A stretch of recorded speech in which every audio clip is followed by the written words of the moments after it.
Welcome back to the KMBest podcast. I'm KMBest. He's Gerry Thompson. He's apparently been blonde for like 3 to 4 weeks at this point, but has been wearing hats the entire time, so we were unable to see it. He deigned to show us his hair this time around because I guess he's decided that it's only headband and headphones season instead of full beanie season.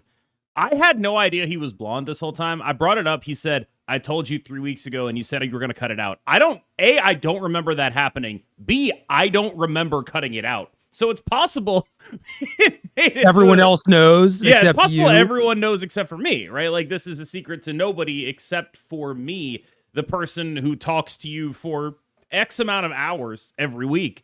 And I just want to say, I feel like the blonder you are, the more you could just be a mustache guy. That's my take. Oh yeah. The blonder you are, yeah. the more you can get rid of this and just be like mustache guy. I think you could pull off the performative male vibe. I think you could do it. I believe in you. Performative male, that's an archetype? Yeah. Mustache, got the hair. Then what we do is we get you like a flannel and like a bell hooks book. You know? Like A what? Are you not familiar with bell hooks? Feminist / communist, I guess, thinker, but just generally performative in that way. You know what I mean?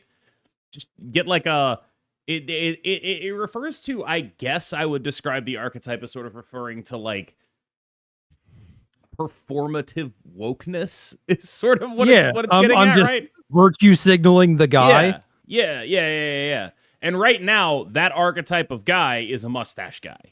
I don't exactly know when that happened, but that kind of guy is a mustache guy now. That's just what's happened. So that I knew. That I knew for sure. Back in my day. Do you remember like a month ago when I was like, "Oh, I'm ordering hair dye right now," or like we were talking about it, and then I ordered it? Yeah. You say a lot of stuff though. Like, yeah, I dyed it like 2 days later. This is the first time I've seen your hair since that moment. It's the first time. Speaking of things, because there was the other time when I did show you, and then you said you were going to edit it. Did not happen. Speaking of things that are under wraps, speaking of things that are secret, noir, if you will, I think it's probably time to talk about Spider-Man Noir. I gotta say, before we do that, I'm disappointed that you like held it with the label forward, because like that's free advertising that I don't want whatever company that made that acidic monstrosity to get. You know, it is very acidic. You're right about that. It's and I'm sorry, but my cat enjoys licking condensed, I don't know, condensation. That's the word. Yeah, condensed like blue raspberry acid. Yeah, it's just she loves it. It's her favorite thing. Just giving your cat like gamer fuel TM. just all of that. Yeah, absolutely. This podcast endorses giving your cats pre-workout that are made for gamers. Fully. If they're not made for gamers, my friends up the street. My friends up the street love the, I don't know, like anime thighs beverages. They sponsored me for a while. Not a joke. Yeah? I don't think I made one sale for them.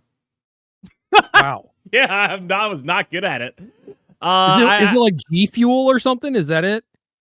Mine was Gamer Sups. They sponsored me for a while. Oh no, they it sent is. Me, I think it is that one. All theirs are like, named like Anime Titty Milk or whatever, right? Like, yeah, that's the name of like. We see them. We see them at all the cons. Yeah. And every time they just beeline to that booth, and they're just like, "Oh, I want to try the new flavor."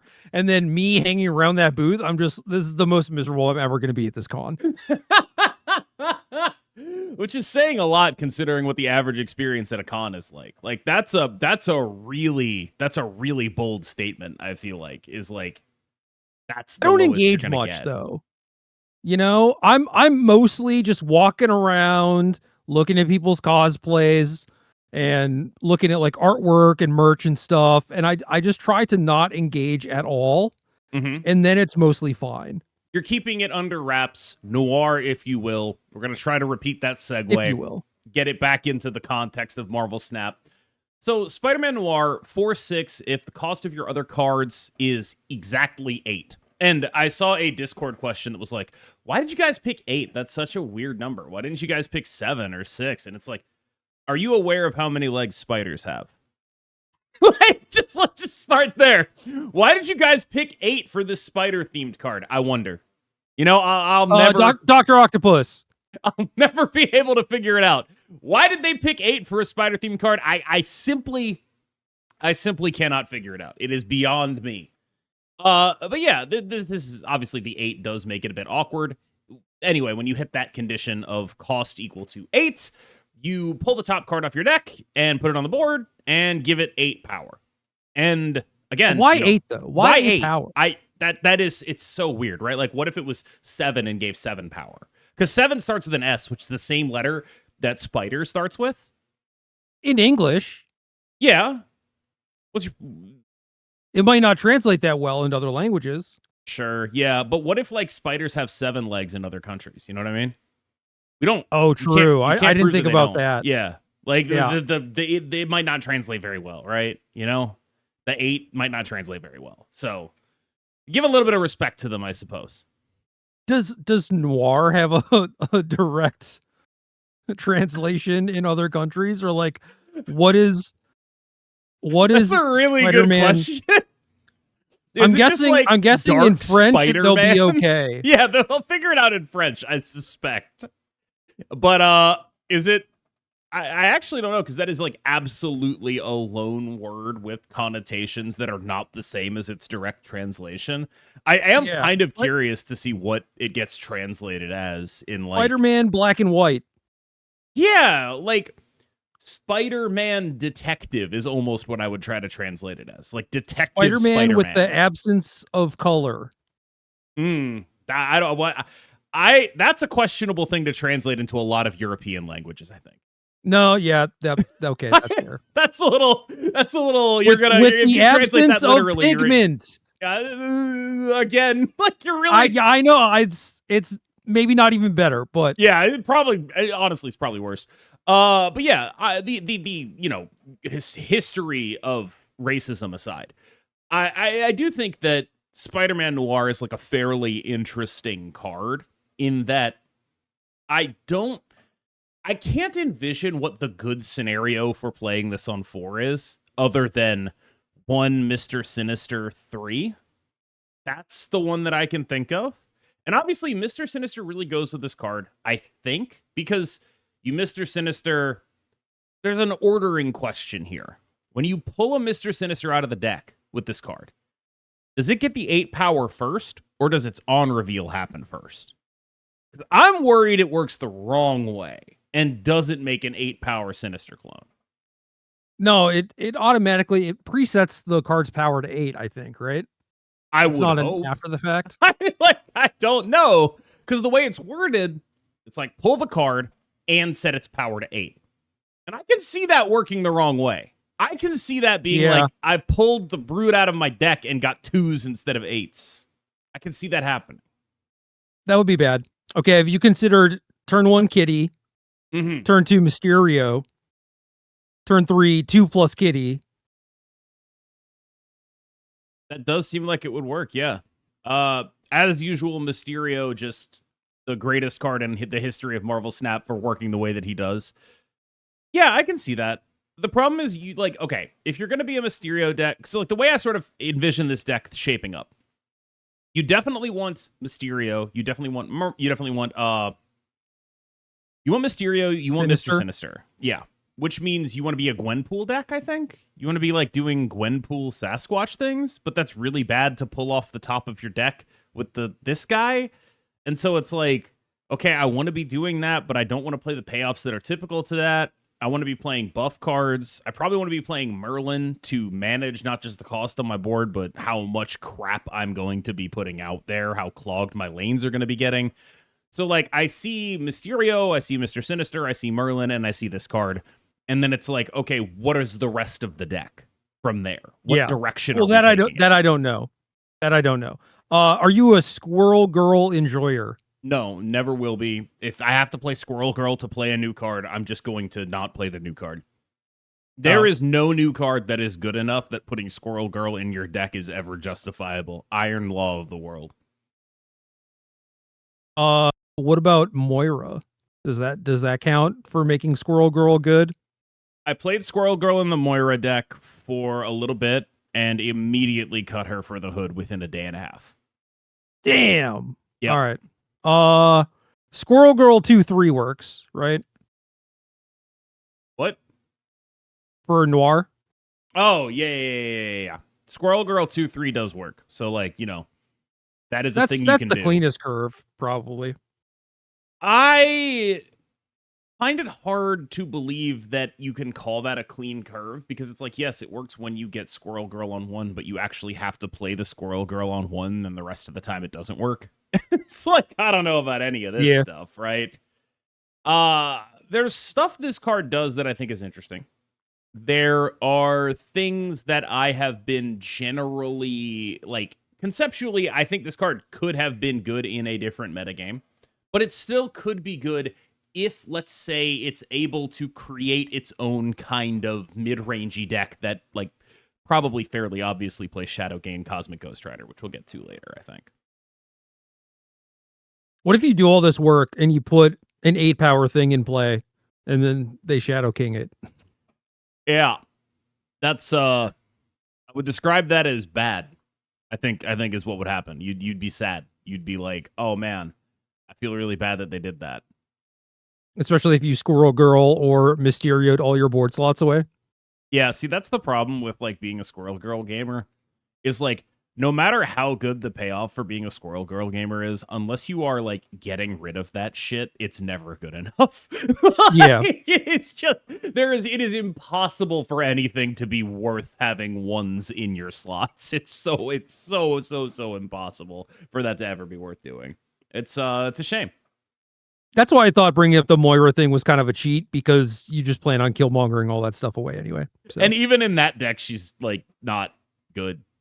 It's like, she's dope. I really like that Moira deck. I think it's a little underrated. Like, if you want, like, a deck that's, like, actually a deck, but no one thinks is a deck, so you can get, like, deck builders cred, that Moira V-Hand deck, like, that's your deck, right? Like, you get, like, that's a certain type of archetype of content creator should probably dig that up. There are definitely people that are, like, you know, their business is, like, I never play the meta, right? This deck is probably good enough to be, like, pretty reasonable into the metagame, but also nobody plays it, which means, therefore, you're a genius for playing it. I think that's important when you're a content creator. Branding. I mean, I might just go back to playing it because the deck was pretty fun, but I certainly don't want any cred. Don't talk to me. Don't perceive me. I had a blast playing that deck. I never expected to become a Moira guy, but I became a Moira guy pretty fast. I was like, this card is Moira's awesome. tight. Yeah, that is a tight card. Card's just dope. Really cool card. Glad they did it. Just like, it's one of those cards where it's like, this is probably not good. She's my favorite mid. You know what I mean? Yeah. I like that the gameplay experience is variable in that, all right, my opening hand was a bunch of cards that are not very good to copy. You know, like, how many copies of Deathlock do I actually want? Usually it's, you know, around 0.5. It's definitely not 2. Yeah, I think that is the secret to why I like her, is different gameplay experiences happen because of her. And she's not the same card in every matchup and in every situation. And I think that, like, that's actually just a really cool thing for them to put into the game. Your cat really wants to be a part of this podcast. I don't know what she's doing, but she's got going something to aggro say on the microphone. She's got something to say, and based on my knowledge of podcasts, the thing she has to say is just horrifically racist. That is. She's about to get on this mic and start talking like Ben Shapiro, dude.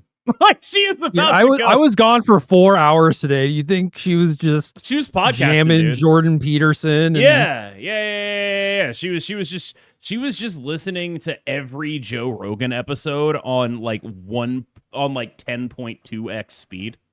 Just like Oh, as wow. fast as you can get it, right? Just had to keep up with the culture, you feel me? Just a real big fan Yeah. of Brendan Schaub. You don't even know who that I is. don't know who that is. Yeah. No. Yeah, you Thank don't. God. Yeah, yeah. Yeah, I feel as though Spider-Man Noir's general whole vibe might be totally screwed over by Shadow King, which I guess is probably the meat and potatoes of this podcast. Because as much as people like to be like, oh, tech is dead, they killed all the tech decks. I played more tech in the last like week than I have in probably forever. The last 300 SP I've gained has been Shadow King decks. Most of it has also been Cosmic Ghost Rider decks. like what are we talking about? Like, oh, we're in a combo meta. No, we're not. No, I mean, like, kind of, but also like I put all the combo decks in a chokehold and give them a noogie. What do we mean? What do we mean this is combo meta? Like, yeah, okay, I lose to Cerebro, which everyone steadfastly refuses to play despite it being amazingly strong because they hate losing to nothing. It's like Cerebro will show up and people will play it. And like basically what happened is they'll watch my video with Monty. They'll be like, okay, I'm going to go play Cerebro. And all Monty talks about in the video is you don't need to be a Cerebro gamer only. You don't need to just play Cerebro to win. You have to be thinking heavily about how else you can win based on locations and things of that nature. And how he feels like in his games, he's really only out of like 10% of them guaranteed, not anywhere near as many as people think. And then they will play the game and then a Monster Island will pop up and they will retreat. It's like... that is my theory on Cerebro. It's that, like, sorry, nobody else is money. It just doesn't work. I think, yeah, I mean, for him, you can say, this is what I do. You may or may not want to do this, you know? I feel like that happened with me with Magic a lot. It's just like, it certainly happens when I'm talking to my friends where it's like, okay, this is the thing that I am going to do because I understand how it works. And like, maybe it's not even good, but like, I'm just going to do it anyway. Mm-hmm. But here is the thing that you should be doing. And I feel like you need to make that content for Cerebro gamers. Like, hey, if you don't want to think, then yeah, just retreat on these locations, you know? Yeah. Cerebro is just an amazingly powerful deck because nothing can meaningfully interact with it. It's one of the only decks that does a lot of points that fully dodges Cosmic Ghost Rider and Shadow King if you have half a brain. Like, it is just, I do not care about those cards at all. If you are relying on them, you better hope I instantly lose this game by either not drawing Cerebro or not having locations that make me function, right? That is the Cerebro premise, where it's just like, this is how it has to happen. It either happens like this, or I win. And that basically means that, like, against every one of the decks that I like playing, Cerebro is like 70-30. Like, against my entire repertoire of decks, that deck is just 70-30. And I just have to be like, I hope something bad happens to you. I hope I don't get screwed. Yeah, I stay a lot of the time against them, even though it never works out. I don't know why I do that. Well, because that's actually where like a decent amount of your equity in that matchup is if you don't have the ability to win it. A lot of your equity is they just didn't draw it. Yeah. That's actually like some of the equity is on board, right? But the only equity that's not on board is they didn't draw Cerebro. So certainly I learned this lesson a long time ago where if someone snaps you on ladder, they have it. Oh yeah. Because there's not enough repetition to get a sense of like which players will stay, which players will actually retreat based on you bluffing. In High Infinite, there are Cerebro players who bluff your ass. It is common. Sure. Like, sure. That is a thing. But you're at a much different spot than I am, right? I think if someone is doing this in like the 80s or whatever, that is just going to go poorly for them. Yeah. It is weird that matchup is that way, where it's like a lot of your actual equity requires you to just be like, they didn't draw it, which means it's not really equity. Like it is No. there, but you're probably not supposed to ever go get it, you know? Mm-hmm. Yeah, I mean, certainly if they're snapping you, you should probably just get out of there. But I do kind of like it because I think that the game does not come down to showdown enough. And that is one of the matchups where if you do want to try and reclaim some of that equity, like you got a bone to pick with them and you're going to make them have it, as it were. I absolutely hate that term, but that is like the only way to do it. And showdown is good. So I'm going to make a point and then we're going to come back to make them have it because I feel like that's probably an interesting conversation. There's a dynamic that I think is really interesting that I've developed a sort of awareness of. And it is the interplay between combo decks having a lot of their combo on board as opposed to in hand, which makes them fundamentally more interactable and more fair, and probably better for the game in a general sense, with that, of course, telling people to retreat in a much more concrete way than the knowledge of a potential combo from hand does, and thus decreasing the amount of showdowns. That's really interesting, the way they probably have to try to balance those things. Because I think all three of those things I would vote as like net positives. Yeah. Like things being interactable, things making it go to showdown, whatever the other thing you said. It's just like all those things sound good, but it's like you can't have all three of them, right? I really think it's just two. And things being interactable and things going to showdown. And they are opposed. Okay. Yeah, for sure. Like I don't know that it's maybe this is like too technical of a thing, a cursed problem. That's not too technical. Go ahead. Okay. I don't know. It's a game design thing where it's just like, can these two things simultaneously exist, or can you simultaneously have these two goals, or does trying to reach both of those goals come at like too high of a cost, effectively? And in this instance, it's like, yeah, I would like the game to go to showdown more, but not if it means that there's going to be like these, effectively spell-based combo decks or whatever. It's like, yeah, that's way worse than just the few amount of showdowns that we have now. So I do think that like that is a really notable thing, because the more onboard combo decks there are, the more a lot of the skill in the game is, can you afford to stay, with the default being retreat and the cube equity being, I'm going to beat what I know they're going to do, right? I have a Cosmic Ghost Rider that blows up their Invisible Woman. We're done here. Yeah? That kind of stuff, where I'm the person with the hidden information on the final turn of the game that blows up your entire deck, right? Because I have the Shadow King or the CGR or whatever, right? And so we go to showdown. I do think that fundamentally Tech is also doing a similar dance, where Mobius and Mercury and Stardust are the like, face up, retreat if you lose to this signs, right? Which push you away from showdown.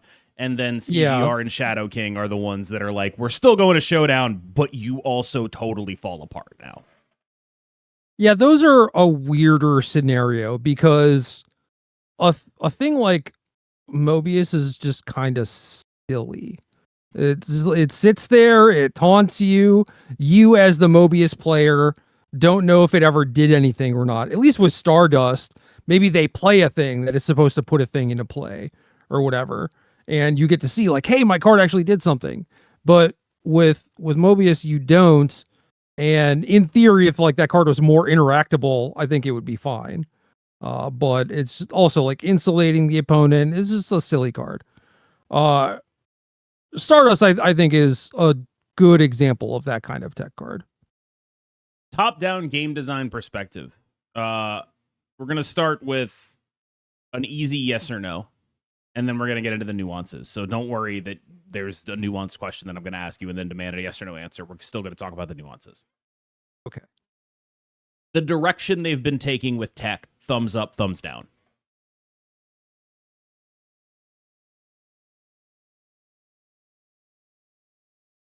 It depends. God What's damn it!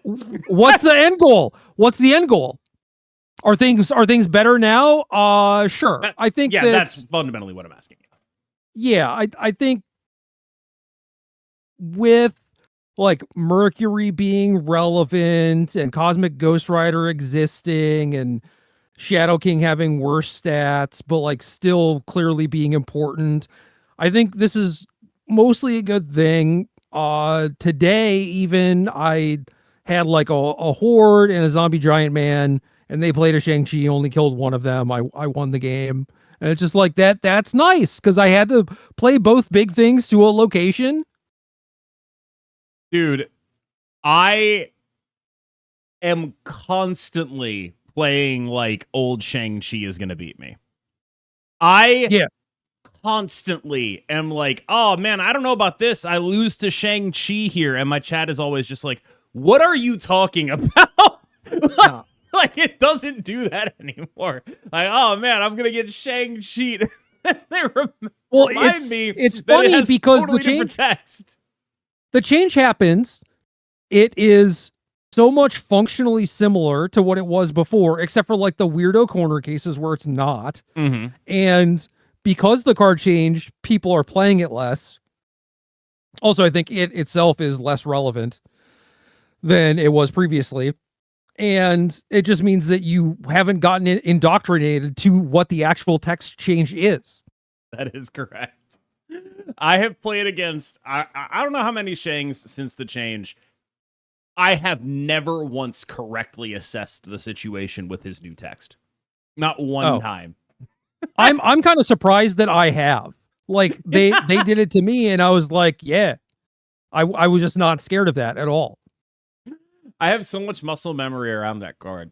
I believe that. You certainly have more than I do. The wrinkles in my brain are carved so deep with that guy. Like it is such a clear thing. Yeah, I would agree that I think largely the direction they've been taking is profitable. I think you can see from a metagame like this, where Shadow King and Cosmic Ghost Rider are incredibly still relevant after being nerfed, that they probably had too much free stats on those cards. Like, just like that's the only conclusion I can really draw is they probably had too much free stats on those cards. I guess alternately, I saw the face you made.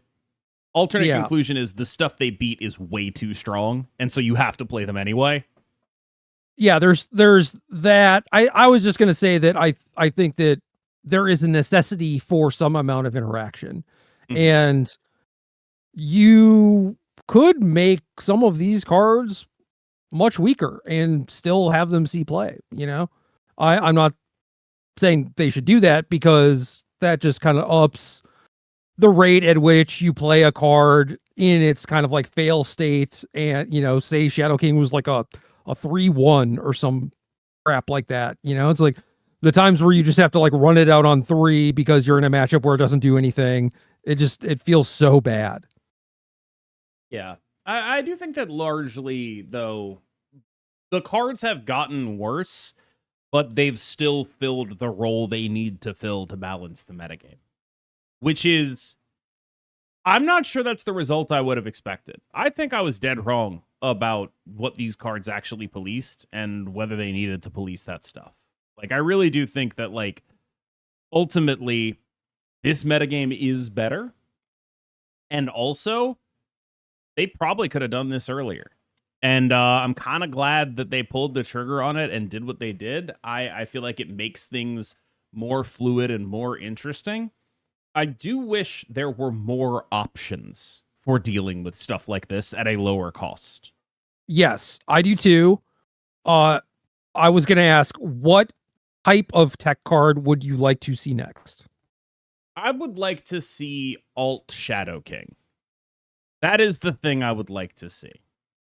Something like else that is hits one thing.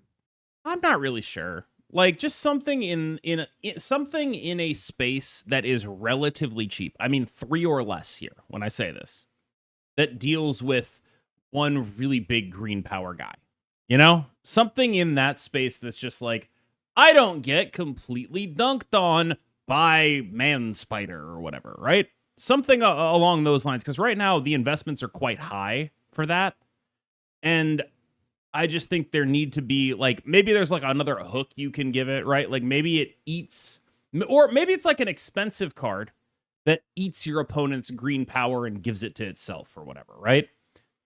Okay. That's probably actually just worse than Shadow King, but it is cooler. You know what I mean?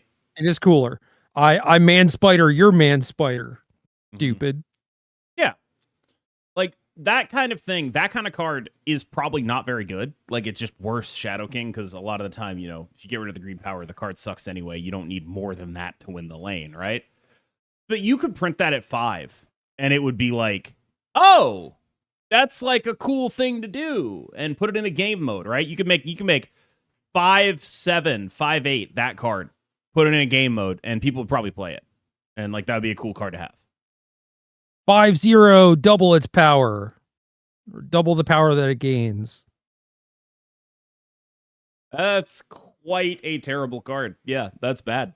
That is definitely one of the more problematic versions of the thing I described earlier with like potential 3/1 Shadow King or whatever. Yeah. That feels bad when that card is not doing anything. You're just like, what am I doing? I would also like a sort of anti-Cerebro card. We've talked about this one. This is just a free space on the bingo card. I would like a 3/8 that does Red Skull effect for 1. I think you could go even bigger than that. I mean, okay, so I should walk that back because I was initially going to say, like, what if it's like a 3/12 that gives all of your opponent's cards +1? That doesn't solve those. That doesn't solve Cerebro at all. Yeah, so I don't want that. No, I know, but I was going to say you could do something like that, but then I was like, I think we should just not do global effects. I think we should just not do that. Everything should be concentrated on a location. So sure, 3/8 Red Skull, cool. Yeah, 3/8, 3/8. Call him Green Skull. Yeah, it's Green Skull, and that's what he does. Some green power. Yeah, that's what he does, and that also has synergy with our genius 5/8 steal your opponent's green power card. We've done it. Do it like on reveal Red Skull, so it's like on reveal your opponent's cards here gain whatever. Okay. Actually, is green power version of this too strong? Where it's like, that's just like a 3/8 in an empty lane. It's probably just too good for the downside. Yeah, I mean, you could do my global version as a non-reveal. Sure, I was thinking it was going to be an ongoing, but yeah, 3/8. I mean, 3/8 is not. That's whatever. I don't think it's whatever. I think 3/8's a pretty good number, in as much as like numbers are relevant. Like to have that kind of downside, or to have that kind of this is my downside risk on a card like that, I'm pretty happy with, right? Like if I have the upside of instantly beating Cerebro and the downside of this card is just good, I'm happy with that. I will play that card in a lot of shit. No, for sure. I'm just saying, like, how much more often is this going to be like way stronger than Gladiator or whatever? Yeah, because you can play it in an empty location. Yeah, I mean, is it better than Gladiator? Yes. I think they could make that card. I don't know if it could be a Series 5. I feel like that's a game mode card. You know what I mean? Or like a Season Pass Plus card where it's like kind of cool, but it's probably not, it just reads as all downside. Aside from big number, I guess. It's kind of crazy that they didn't put Man Spider in the like the things people spend money on. Are Season Pass cards in the Season Pass Premium? Here's something I don't understand about their methodology. Do you think they want Season Pass Premium cards to be more desirable or less desirable than a Series 5? I think they want people to buy them like they are more desirable, but I think that people get mad if they are more desirable. Because then it appears to be like a pay to win or a cash grab or whatever. So it's like they have to be kind of bad. What's weird is people seemingly got over that. I saw nobody calling Man Spider a cash grab and tons of people calling it busted, and it is definitely not busted. So, like... Yeah, I mean, maybe that is why. Is I will say there's reality that is kind of getting in the way of people complaining about it. Well, I think there was a lot of hype around the card, and even during the time when everyone seemingly believed that it was very good, it did not receive accusations of pay to win. I think they just drove that player base off. Now everyone that's back, everyone that's here is just like, I'll put up with it. I don't care. I'll buy that.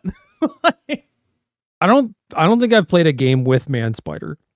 Interesting. He is actually like he is actually, I think, quite good. He's just a Shadow King victim. Where it's like, if someone Yeah, I ever get enough figures of out that a already. way, yeah. If someone ever figures out a way to do Man Spider on the final turn of the game in 2 lanes without being Shadow King going 5 into 6, that's good. Like right now, he's basically playing as like a really big ass version of the old Shuri deck. You know, when it used to be like Shuri Red Skull and that would win a lane, and now, 30 power won't do shit, but like 120 power, that'll still win a lane, yeah? That's kind of what he's doing. The problem is like nice 120 power, I Shadow King you lose that lane, and you can really only play one Taskmaster. So until we figure out a way to make sure that all happens on the final turn of the game, I'm not overly convinced that the card is very good. But it is worth noting that I think the deck is pretty okay right now, and we are in the Shadow Kingest meta of all time. Like, that's not nothing. No, that is fair. It's just it feels like you've activated my trap card situation trying to do shit like that, you know? It is a little bit like that, right? Like, I can't say that it's not that situation. But I feel like you as a Shadow King gamer are just like, hey, guy, you know what? Man Spider, it's not bad. Y'all y'all keep playing it. I do kind of think it just does the biggest numbers in the game. Like, on a pretty consistent basis, the Man Spider deck is doing something pretty egregiously stupid. And you have to interact with them if you don't want them to do a bunch of really stupid shit to you, right? Like, that is notable. No, twist my arm to get, like, Shadow King in my deck, you know? Like, come on. Right. It's just like, we're in a world where they've been making interaction progressively weaker. I can see a world where we finally get to the no-tech meta, right? And suddenly Man Spider's just, like, shitting on everybody. Like, that's all I'm saying. Yeah, let's be clear. Let's be clear. Shadow King is doing fine work. He is the perfect soldier for the job that we need done, you know? If he was a little bit weaker, then we wouldn't play him and all hell would break loose. So I do basically believe that. Yeah, like I do actually. Don't that is my change nothing. I was a little taken aback when they changed Cosmic Ghost Rider. Like, it turns out he lived through that, but like I saw that one and I was like, God, the slippery slope people kind of have a point. Yeah. I was like, ooh, I don't know about that one. ooh, scary.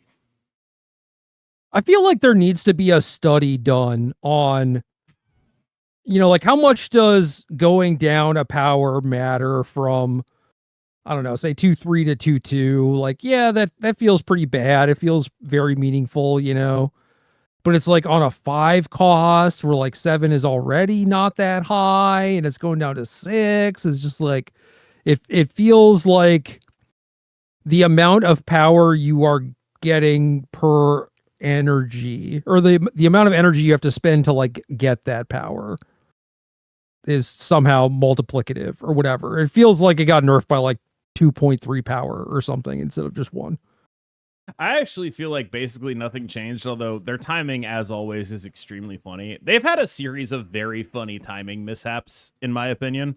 And I'm gonna just give you a couple, right? Like, we talked about nerf Mercury, sell a big Mercury bundle, nerf Cosmic Ghost Rider, sell a big Cosmic Ghost Rider bundle. What we didn't talk about is nerf Cannonball, nerf Cosmic Ghost Rider, release Ezekiel Sims, which really wants them to be at 7. Yeah, that is funny. We talked about the bundle team not talking to each other, but now it's kind of like the balance team isn't talking to each other, where it's like, that's meaningful for Mr. Sims, I fear. It is, and okay, I've changed it to, it is now 3.3 power. Like, Cosmic Ghost Rider at 7, Cannonball at 7. Mr. Sims cares about that. Mr. Sims he does care about those cards having power, I fear. He's not that bad. I kind of want them to just be like, he gains the ability to move. You know, every time you do it, instead of auto moving. Yeah. Because I kind of feel like that card would be like, I don't know about busted, but like pretty damn good, I would imagine. It certainly gets a lot stronger. Yeah. Which the card probably needs, to be fair. I don't know how much it needs it, but I would guess that would be it might not be the most, shall we say, smart balancing decision, but it would be a cool thing to do, I think.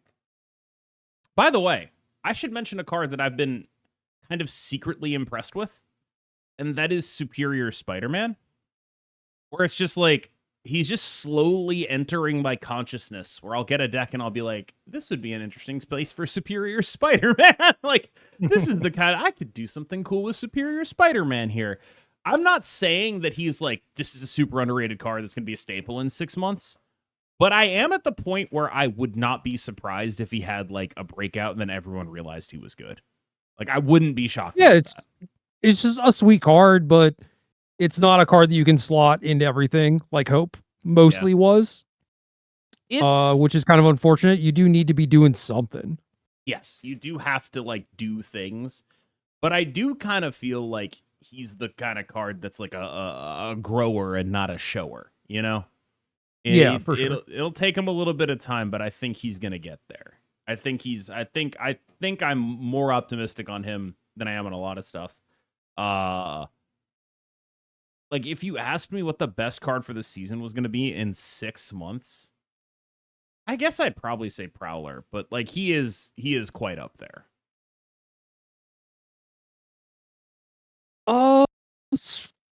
Well, you know, it is definitely in the top 3. I'll say that. Solid. I am gonna go back to something that you said, I want to say 15, 20 minutes ago, because I said I would bookmark it and we'd come back to it. Why do you hate Make 'em Have It? Because it's dumb. It doesn't mean anything. There are, in fact, some games where you should not make them have it because it is clear that they do have it. So you're taking it as an imperative rather than you're taking it as like a lifestyle. You always do this, right? Because when I hear Make 'em Have It, I don't hear like advice. I hear like a line. Like, this is an approach you can take. But it seems like what you're hearing is like an imperative. People do it in scenarios where they shouldn't, though, and is because they take it as an imperative. Elaborate on the taking it as an imperative part. I obviously understand that people do dumbass scenarios. They may have heard. I don't know that Paulo has ever said this, but someone like Paulo say Make them have it, and then so for every game that someone forever plays, they're like, well, my opponent has a sweeper in their deck. I guess I will just overcommit because I heard Paulo say Make them have it, and then they keep having it. It, to me, and I've seen this happen. I've literally seen it happen, and then people justify it with like, "Oh, I had to make them have it." No, you didn't. You could have just sandbagged and literally played around it. I do think that it's funny how like you could probably divide Magic players into make them have it and should have played around it. Yeah, no, you can't. And then of course someone like Paulo is, you know, the one true golden path to doing both at the same time. But yeah, I mean, yes and no. He did write some article on heuristics that I really hated. You're dissing the GOAT right there. That's crazy. What did you hate about it? I kind of want to know now. I just think that heuristics are pretty bad. Oh yeah, tell me about it. I do not like. There are a lot of like simplifications that happen in Marvel Snap content that I think mostly teach people wrong things. Like just a lot of things. And I'm not going to go into any details because I think then people would know exactly who I'm talking about and that would be annoying, right? But tell me off cast. I want to know. Yes. Okay. There are a lot of simplifications and dumbing down of things that I think are probably a little bit harmful to someone genuinely trying to improve, but they're very helpful to Johnny Toilet Gamer who has never thought about any of this shit in his life, right? Yeah, or like the Cerebro thing that I was talking about with Monty, where okay, Monster Island flips up and you don't want to have to think about how to like slog through this or what you're supposed to do, just retreat. Mm-hmm. That is a fine place to be if you want to do some like no think toilet gaming, you know? And I think that is respectable. People should be able to play the game in which they're able to enjoy it the most.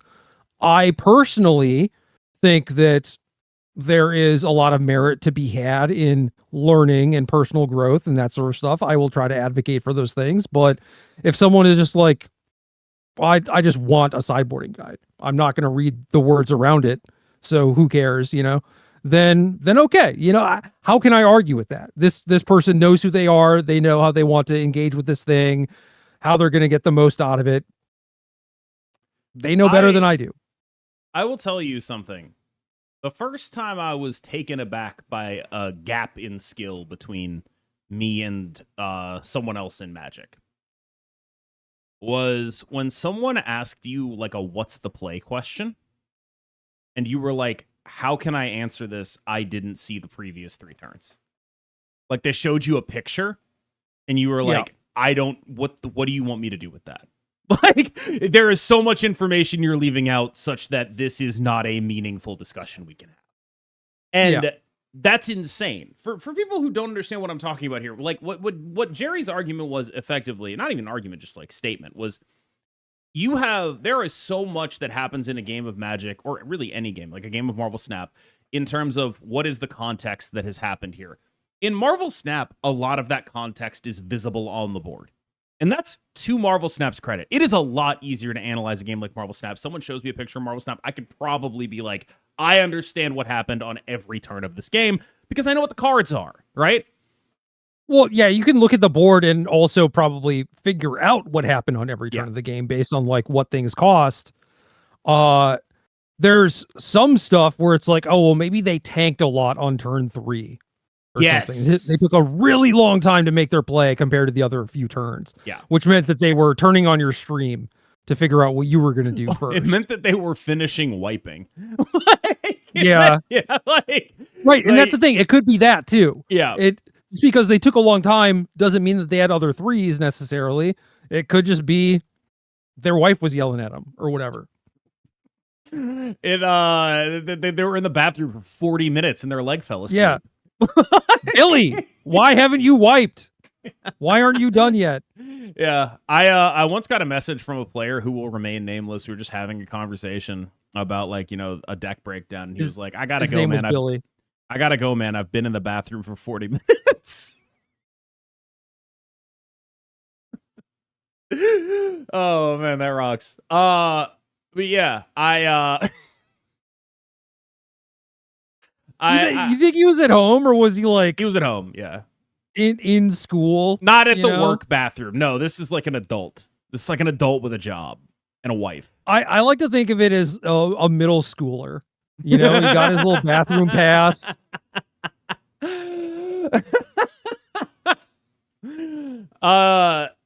I mean, I don't know what that says about you. You're the creep. No, it's funny to me. Kids like, Mr. Billy, can I go to the bathroom? Why is everyone named really Billy? Dude, Billy. Billy. Billy, the famous YouTube platform in China. No, the kid's like, I gotta bang out my dailies real quick. Let me go to the bathroom. And meanwhile, his teacher is like just also in the bathroom doing the same thing. They're actually playing against each other on ladder. what a phenomenal educational story. God, where even was I? I'm so lost now. I think we were talking about Billy in China, but no. It was something before the heuristics and what's the play. And... Yes, in Magic, I think genuinely Jerry's answer is just correct. Like, I can't give you an answer if I'm not playing the game. I needed to be there to understand what the hell was going on in this game and how we got to this point. And part of that's an information density thing. Screenshots just can't capture the amount of information that happens in a Magic game. But like that was the first time I was like, oh fuck. Because I'm at the level of good where like I know what the right play is, but I don't even consider thinking of it or formulating it in that way. Right? That's when you're like, oh, damn, the people who are good at this game are like really good at this game. That is a big gap. And what I really wanted from that, and if that is what I actually wanted, I probably should have not been maybe as snarky or whatever. I don't think you were snarky. I think you were just like, genuinely, I can't. No, I know, but like people, I could ask in a more genuine manner. It's like, Sure. hey, is there anything that you could tell me that happened that was notable in these turns? Like, are there any reads, things that you think your opponent has? Did you do anything specific that may make your opponent think that you have like a thing that you have in your hand or whatever? Like, is there any other information you can think of that is pertinent here? Because what I did was just I probably like dunked on them. Like I did the thing that you're describing where I was like, I've demonstrated how much better I am than you. And then I exited the chat. Well, like it was the educational, Yu-Gi-Oh guy. but not to them. The Yu-Gi-Oh guy? Yeah, are you talking about the my work here is done, but you didn't? Yeah, That's my work Sailor here is done. Moon. You didn't do anything? Oh, whatever. So you knew what I was talking about. It was an anime that I have not seen. Here's the association I made. I was like, I get the context. I think he's talking about the Sailor Moon guy, and I think he thinks the Sailor Moon guy is Seto Kaiba from Yu-Gi-Oh! Is my read correct?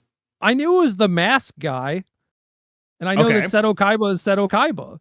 Did you think Seto Kaiba was the mask guy, is really what I'm getting at here? No, I just thought the mask guy was from Yu-Gi-Oh! Fascinating. I now that you said it, like if you gave me multiple choice, I would have got it right. But off the top of my head, I was like, what anime is that from? I mean, there are Sailor Moon didn't even come to my mind, and that's on me. That's a my failing. Okay, I have to. I can't tell you what anime this is without further context, my friend. I need the list. I need the multiple choice list. I won't be able to tell you what the play is without the multiple choice list. Yeah, dog. exactly. I can't do it. Yeah, it's Tuxedo Mask from Sailor Moon. Tuxedo Mask. That's what it is. Yeah, because he's got a mask and a tuxedo. You see. The mask guy, dude. I feel like this is your Paul Giamatti in a rhino suit thing. No, it is. Like, it is that the guy from Yu-Gi-Oh? That rocks. All right. No, I realize now.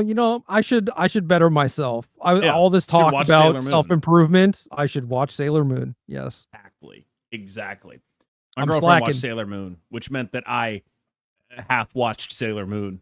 So like that's I'm single and you can tell because I have not seen Sailor. I take great pride in having shaped my girlfriend's media consumption, but the older I get, the more I'm like, oh, was this a mistake? Not like in a real sense, but just like, did I just give her all of like the things that are immature about me? And then she was like, yeah, this is awesome and I love it. And then like now I'm older and I still like those things. Like we're watching Dragon Ball and it's like, we're 32. Do you ever have that moment where you're just like, this rocks, but like, should we be like reading Aristotle or some shit? You know what I mean? You ever have that feeling? No. When did the last Dragon Ball movie come out? It was like 2 or 3 years ago. The Super movie? I mean, I don't know. Time isn't real for me anymore. It's not. Yeah. But my point is, I saw it in the theater, and I'm much older than you. Sure. And the only part of Dragon Ball that I have ever seen is like an episode here and there of the Majin Buu saga, which was incredibly boring. Yeah. The Buu saga was pretty famously the worst of Dragon Ball Z, at least. I really like Dragon Ball. Like it. One of the things that's really crazy to me is sometimes you can like spot moments in an art form that are like very clearly before and after. And Akira Toriyama is one of those moments where it's like from the beginning of Dr. Slump, it's just like, oh, just the way in which you draw is significantly more advanced than your competitors. There's this picture from, I want to say like 1980 of Arale crawling all over the head. And it is so insanely well drawn that you're just like, oh, because like I've read older manga, right? Like you think about something like Astro Boy or like Phoenix or whatever, right? So like extremely highly regarded, well-regarded, award-winning. Like the Osamu Tezuka is like the guy for older manga. Like I want to say like the best manga of the year award is like the Osamu Tezuka Prize, right? Like it's named after him. But if like you go and read his stuff, the art is so much more cartoony in a 60s-ish way. Yeah. And you can really see, like, you look at Toriyama and you're just like, oh shit, I did not know you could do this, right? And you think of like all these concepts we have nowadays that are like, power scaling or whatever. That's Dragon Ball. Literally, that is from Dragon Ball, right? Like it's like everything is just Dragon Ball. It's astonishing how far ahead of itself it is. The in Hunter x Hunter, Meruem is just Cell. Like, are we being real about any of this stuff? Like, it is unbelievable. Like how every anime has like a tournament arc now? That's Dragon Ball. Like that's like this stuff is like the trope codifier for so much shit. It's unbelievably influential, and you can absolutely do a before and after. It's like Lord of the Rings for weebs. A little bit, yeah. Anyway, I've been rewatching Dragon Ball. The show is so good. Like, God damn. Toriyama first came on my radar because of Chrono Trigger. Really? I mean, that is you are like king weeb as far as you might be the weebiest person I know. I don't know. Chrono Trigger was like not even Dragon 90s? Quest, right? No, Chrono Trigger. I mean, I played the first couple Dragon Quest games. I don't know that he did the art for those. That was like he might have come on with like 6 or something, possibly. But Chrono Trigger was the first time, and it was like, oh man, like this art is a little bit different, but it is definitely awesome. And I drew a lot as a kid. I drew a lot of Chrono Trigger stuff, and then finding out like, oh, this person like does anime and stuff. It was just like, yeah, he's real good. That makes sense. He's not just like a rando commando that they hired or whatever, I feel like real good is underselling it. He's the GOAT. That's what's happening there, right? No, it is like, as a person who wants to draw cool stuff that he sees, basically like every piece of art for Chrono Trigger, I'm just like, that's sick. He's so good. Every single one, like every panel, every single like character portrait, like come on, he's cracked. His paneling is also so good. Like the way in which he shows movement and conveys it via the medium with the panel layout that he does is so incredibly good. And like I would argue, go read the Saiyan saga and you're just like, this is more advanced than stuff coming out today. Like what he was doing back then is more technically impressive, pound for pound, not even accounting for like era or whatever. Like not even doing any of that stuff, just being like, this is actually just more technically impressive. It is that good. And it is a really, really just remarkable body of work from one of the greatest to ever do it. Anyway, man, we didn't have like Crunchyroll. We didn't have LimeWire when Chrono Trigger came out. Like, my King Weeb days came after that. What do you even do when you're like a weeb in the 90s? Like, what do you do? Like, wrestling fans used to do trade tapes. What do you do if you're like an anime guy? I grew up on a farm. So I was you weren't put into like indentured servitude ever since I was 5. What do you mean? I was castrating pigs. Wait, really? Yes. Jesus Christ. I knew every word you said, not surprising, up until I was castrating pigs. That's new information for me. Okay. You ever seen someone artificially inseminate a cow? I actually might have. Like, I feel like it involves a plastic glove that goes up the length of your arm. Because that's how far you need to get in there. Seems like using a kid for that would be a bad idea, largely just because of the arm size issue, That's why I said, have you ever seen anyone do it? I haven't officially done it. Okay. I saw an adult human do it. I see. That sounds like a wonderful childhood. And then you grew up to become a weeb, and none of that is related to anything. No relation. No, I mean, I would finish the work and then come in and take a shower, and then I would try to play Tactics Ogre before they forced me to go to my bedroom, like, go to sleep. But obviously, I could not go to sleep at 9 p.m. or whatever. So, something that's really weird for me is like, what is up with kids' sleep schedules? You know what I mean? Like, I have very disordered sleep, and every time I think about it, like, how do they go to bed at 8 p.m.? Yeah, how do you do that? Like I don't have the ability to just like go to sleep, right? I'm there, right? I can't do it. So I think I have the answer to this. I'm pretty sure I have the answer. Like, you have a cat. I imagine she eats dinner, probably poops, probably runs around for 30 minutes, and then sleeps for like 10 hours. Yeah, that's cats. Yeah. That's children. I see. They just burn up their energy as fast as possible. And then they're like, oh, I'm exhausted. So really the key is I have to do more if I want to go to sleep. I gotta go harder in the gym. I gotta If I want to get like restful sleep, I need to make sure to play with my cats a lot so that they don't wake up. I just gotta do stuff to tire them out. My cats mostly annoy my girlfriend of the two of us when we're asleep, because she is significantly more comfortable than I am for two very obvious reasons. So she's I don't know why I said cat. She's the one that the cat will like lie down on, right? Yeah. But also the other reason why she's more comfortable than me, non-anatomical, is I will move the cat. I'll be like, get the fuck off. Like, she will suffer. She will suffer under the cat and be like, I can't move. And she's like, yes, you can. I can't move. You can.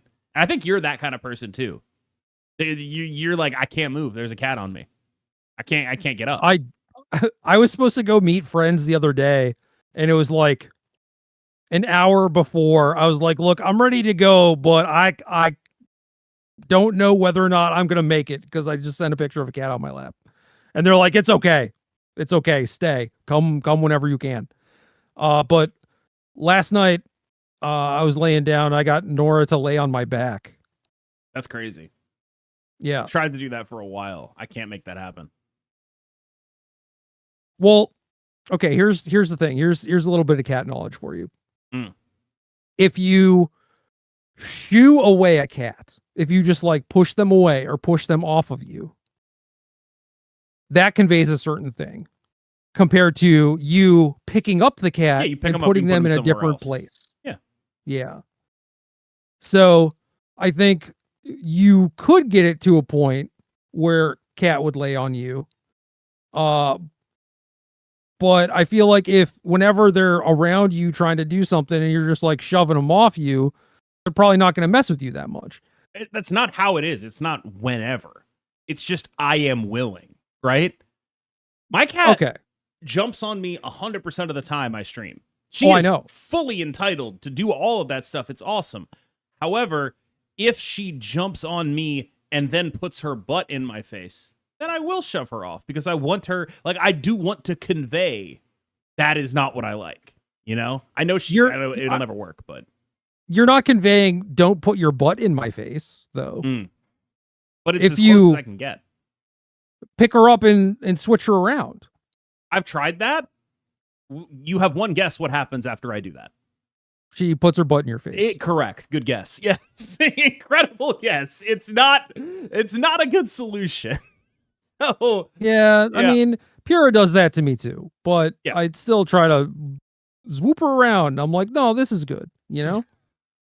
And she's like, nah, probably need someone to clean my ass or whatever I don't really know what the vibe is there. Like, I imagine it's a sign of comfort, but I don't like that vibe. I don't like that comfort. You feel me? Well, I think that they think that we're big cats. It's sort of like that. I read an interview. Cat perception is pretty interesting to me. I read an interview that was basically like, it's not that they think we're big cats. They know we're not cats per se, right? Like, they know we're not cats. They don't think we're like them exactly, but they aren't hair bonded in a way that a dog would be, right? They just sort of, they don't think of us as like big, clumsy, hairless cats, which is how it's often paraphrased. They know we're something else, but they just don't know what they're supposed to do different or whatever, right? They only can communicate in the language they speak, right? So they only have like Well, seven or so different mannerisms, and all of those mannerisms are the ones they learned while being reared, effectively, right? Like kneading and licking and things like that, right? Like, or like walking up to someone and like getting your scent on them, right? Like they don't communicate our way, or like a dog can communicate our way a little bit better, right? Yeah. Or you can train them to. Right. And a cat has no ability to do that. Yeah, I mean, cats don't really meow at each other. I mean, I guess Yes. they do just kind of like mew mew mew when they're babies, but yeah. Is there any Marvel Snap topic you kind of want to cover from here? Because I don't think I've heard of any awesome Magic cheating, but there is like some guy on Twitter who keeps rage baiting a bunch of my friend, like the people I'm acquainted with who are pros. Or like I'm by doing what? With. Something about like Black Lotus and Boros in the Arena Cube format, and everyone's yelling at this one guy. They're just like, you're an idiot. What? I don't know. How would I know? All I see is everyone yelling at some guy. I don't know what it was that he actually did. I was hoping you would. I have not been on Twitter. I haven't seen this. Is it about the Cube Championship thing? No, it's like some guy who's like, this card is bad in this deck in Cube, and a bunch of people are like, you're an idiot. And he's just like doubling and tripling down or something like that. Like that's what I have gathered from my very outside the Magic community perspective. I feel like I didn't learn this until way later than I should have, and even now it is difficult at times to fully go through with it this way. But like, you don't have to yell at every moron on the internet. But like, dude, they're wrong. I know. What else is the internet for? I know. There's so many morons. Bottomless amount of morons. A bottomless well of morons. It's the greatest invention ever made. Yeah. But I don't know. You could just yell at them once and then move on, because you should at least realize that you're not going to change their mind. That's not possible. Yeah. Someone responded with I did my hot takes post, and someone was like, I don't care what the devs say. I believe in deck-based matchmaking. And I was like, why would you do this? I don't care what the devs say. How am I supposed to believe that you will care what I say? I don't care what the devs say. You can't change my mind, right? It's like it's very like Steven Crowder type of thing to do, where it's like, you just like you make the statement, you say change my mind, you have no intention of changing your mind. Like you didn't none whatsoever. So I was like, all right, I recorded a segment where I was like, this is dumb. Don't be like this guy. But I did respond on Twitter first. And as I was editing the video, he was like, oh, because I actually really respect you and like your opinion, and I would listen to you. And you're like, well, shit. And I was like, well, got to cut that from the video. So, yep. Like, I was like, all right, well, fair enough. I guess there are somehow a constituency of people that will listen to me and not the devs of the game. Fascinating stuff. It's weird because I listen to the devs of the game, so it's like I don't know what wire got crossed. Like I'm critical, but I don't know. I think mostly when they tell me something, I'm like, yeah, okay, I believe it. Yeah. You just sell yourself short, man. Clearly, Billy on the internet sees your potential. Yeah, I don't know. I was surprised. I was just like, that's not how I expected that interaction to go. Glenn Jones. Glenn Jones, who is that guy? Eat shit. Maybe Glenn should be listening to KM, Yeah. Glenn Jones, if you're listening, coming for your job, dog. Yeah. He knows, I'm sure. I've got a constituency, dog. It's over for you. My older brother. We are. We remain both bearded white men, which means we definitely look alike. You knew Glenn before he had the beard, right? I want to shave him. You know what I mean? I want to shave him is okay. Not like literally. I want to know. I want to know what's under there. I'm thinking curious. It's one of those things where it's like, I don't know, at some point my mental model of him has been updated to a fairly modern version of him. Yeah. That is not the case with many people. So now you've given me a decent amount to think about. But now I'm thinking back, like, was he ever like clean shaven? I'm sure I've seen him clean shaven. Yes. Yeah. What's going on over there? What's he's got a face. Looks like a dude. I don't know. Thanks. That was so helpful. No, he's hideous under there, man. I've just wondered, like, he's had this beard this whole time. I've only ever known him in the context of being a beard man.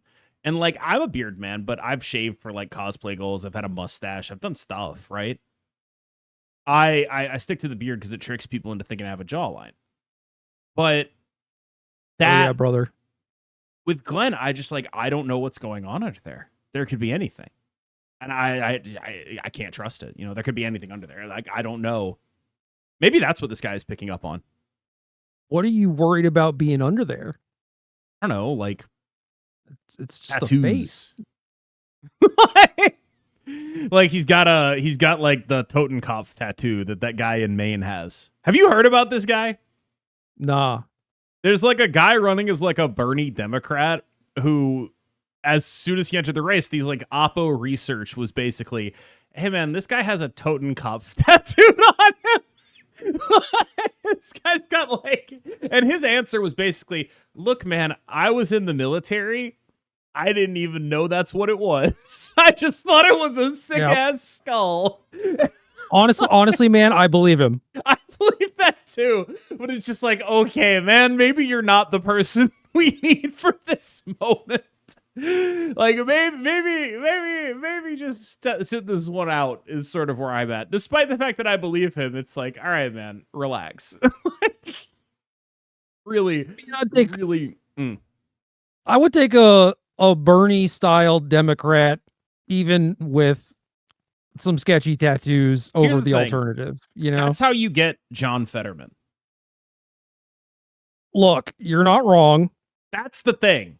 Where it's like, you're not wrong. I've never seen anyone radiate this much Fetterman particle. You know what I mean? Like he's just radiating Fetterman, and you're just like, oh, I don't know about that. Oh man, you aren't even elected yet. And you're throwing that up there. You kind of buried the lead there, you know? Well, no, he's just like this guy from the North who like constantly seems to be getting into like really stupid controversies for no reason, despite having like politics I ostensibly very much agree with. I just feel like the Fetterman signal is going crazy. You know what I mean? Yeah, and you should be wary of that. Certainly. I am wary of the Fetterman signal. That guy sucks.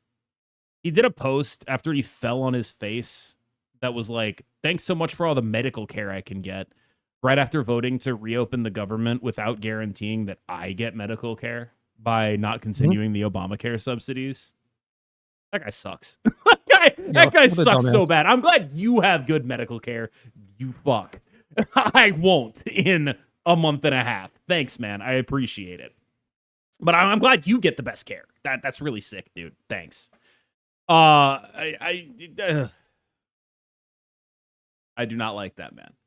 But yeah, I think that's probably where we're gonna have to end it, because I don't want to like get political beyond that. But like, yeah, that's what I'd imagined was under Glenn's face, is just like the face of John Fetterman. Is that what's going on under there? When I first saw John Fetterman, I was like, I did not think, oh yeah, that guy looks like Glenn Jones. That is not what I thought. No. Like a sort of Professor Quirrell type of thing, where he's got John Fetterman's face on the back of his head. Yeah, you It's can end it there. just That's fine.